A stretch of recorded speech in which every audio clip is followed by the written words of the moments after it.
Hello बच्चों, आइए दिए गए प्रश्न को समझते हैं। एक दौड़ पथ एक वलय के रूप में है जिसकी बाहरी और आंतरिक परिधि क्रमशः 506 मीटर और 440 मीटर है। पथ की चौड़ाई और इसका क्षेत्रफल ज्ञात कीजिए। तो आइए इसके लिए मुख्य अवधारणा पर चर्चा कर लेते हैं। मुख्य अवधारणा। तो सबसे पहले ये समझते हैं कि वलय क्या होता है। वलय को अंग्रेजी में रिंग कहते हैं। तो रिंग का चित्र कैसा होगा? रिंग का चित्र कुछ इस प्रकार से होगा। रिंग का चित्र यानी कि जिसमें दो सकेंद्रीय वृत्त होते हैं। सकेंद्रीय वृत्त यानी कि जिसका केंद्र एक ही होता है। तो ये हो गया हमारा वलय का चित्र। तो यहाँ पे हम सबसे पहले वृत्त के क्षेत्रफल का सूत्र देख लेते हैं, क्योंकि हमें यहाँ उसकी जरूरत पड़ेगी। वृत्त का क्षेत्रफल क्या होता है? वृत्त का क्षेत्रफल बराबर होता है पाई आर स्क्वायर, जहां आर वृत्त की त्रिज्या होती है। अब हमें प्रश्न में क्या दे रखा है कि एक दौड़ पथ एक वलय के रूप में है जिसकी बाहरी और आंतरिक परिधि 506 मीटर और 440 मीटर दे रखी है। यानी कि हमें जो बाहरी परिधि दे रखी है वो 506 मीटर दे रखी है और आंतरिक परिधि हमें ये दे रखी है 440 मीटर। और हम आंतरिक वृत्त की त्रिज्या को R1 से मान लेते हैं और बाहरी वृत्त की त्रिज्या को हम R2 से मान लेते हैं। तो हमें पथ की चौड़ाई और इसका क्षेत्रफल ज्ञात करना है। तो पथ की चौड़ाई क्या हो जाएगी? तो हम यहाँ पे R1 में से R2 घटा देंगे तो हमें इस वाले भाग की चौड़ाई प्राप्त हो जाएगी। तो यहाँ से हम क्या करेंगे, सबसे पहले हम R1 और R2 के मान ज्ञात कर लेंगे। तो पहले R2 का मान ज्ञात करते हैं। तो बाह्य वृत्त की परिधि हमें कितनी दे रखी है? 506 मीटर। तो यहाँ पे क्या हो जाएगा, 2 पाई R2 बराबर 506। तो यहाँ से R2 बराबर कितना हो जाएगा, 506 बट्टा 2 पाई। पाई का मान रख दीजिए। पाई का मान कितना होता है, 22/7 होता है। तो रख देते हैं यहाँ पे R2 बराबर 506 बट्टे 2 गुणा 22/7। 7 ऊपर चला जाएगा तो R2 बराबर 506 गुणा 7/2 गुणा 22। हल कर दीजिए तो R2 बराबर आ जाएगा 80.5 मीटर। यानी कि बाह्य वृत्त की त्रिज्या कितनी आ गई हमारे पास, 80.5 मीटर।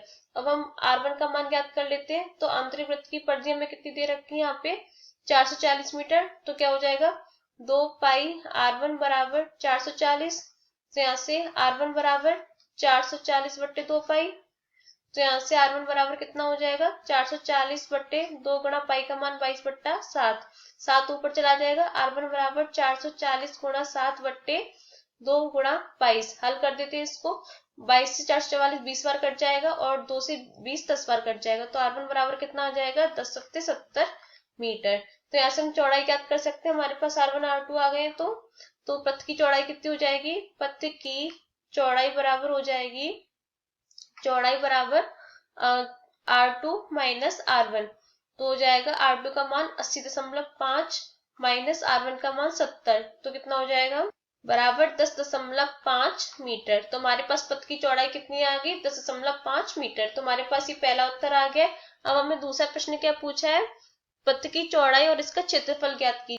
तो अब हमें यानी कि इस वाले भाग का हमें क्षेत्रफल ज्ञात करना है। तो हम इसके लिए क्या करेंगे, बाह्य वृत्त के क्षेत्रफल में से आंतरिक वृत्त का क्षेत्रफल घटा देंगे तो हमें इस वाले भाग का क्षेत्रफल ज्ञात हो जाएगा। तो आइए ज्ञात करते हैं। तो यहाँ पे लिखते हैं पथ का क्षेत्रफल बराबर बाह्य वृत्त का क्षेत्रफल माइनस आंतरिक वृत्त का क्षेत्रफल। आंतरिक वृत्त का क्षेत्रफल क्या हो जाएगा, यहाँ से वृत्त के क्षेत्रफल का सूत्र क्या होता है, हमने ऊपर पढ़ा था। तो यहाँ पे लिखते हैं पाई आर स्क्वायर। यहाँ पे बाह्य वृत्त की त्रिज्या को R2 से लिया था तो पाई R2 स्क्वायर माइनस पाई, और आंतरिक वृत्त की त्रिज्या को R1 से तो पाई R1 स्क्वायर। यहाँ से पाई को वैनिश ले लीजिए तो पाई R2 square minus R1 square. अब यहाँ पे वर्गांतर लग जाएगा। तो वर्गांतर क्या होता है, ए स्क्वायर माइनस बी स्क्वायर बराबर होता है ए प्लस बी और गुणा में ए माइनस बी। तो यहाँ पे हो जाएगा पाई R2 धन R1 गुणा में R2 माइनस R1। अब सबके मान रख दीजिए। पाई का मान 22/7 गुणा R2 का मान 80.5 धन R1 का मान 70 गुणा 80.5 माइनस 70। हल कर दीजिए इसको।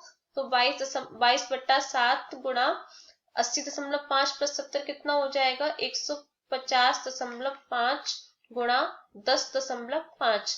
हल कर दीजिए तो कितना क्षेत्रफल कितना आ जाएगा, पथ का क्षेत्रफल आ जाएगा 4966.5 5 वर्ग सेंटीमीटर। तो यहाँ से पथ का क्षेत्रफल कितना हो जाएगा? 49,66.5 वर्ग सेंटीमीटर। ये हो गया हमारा दूसरा उत्तर।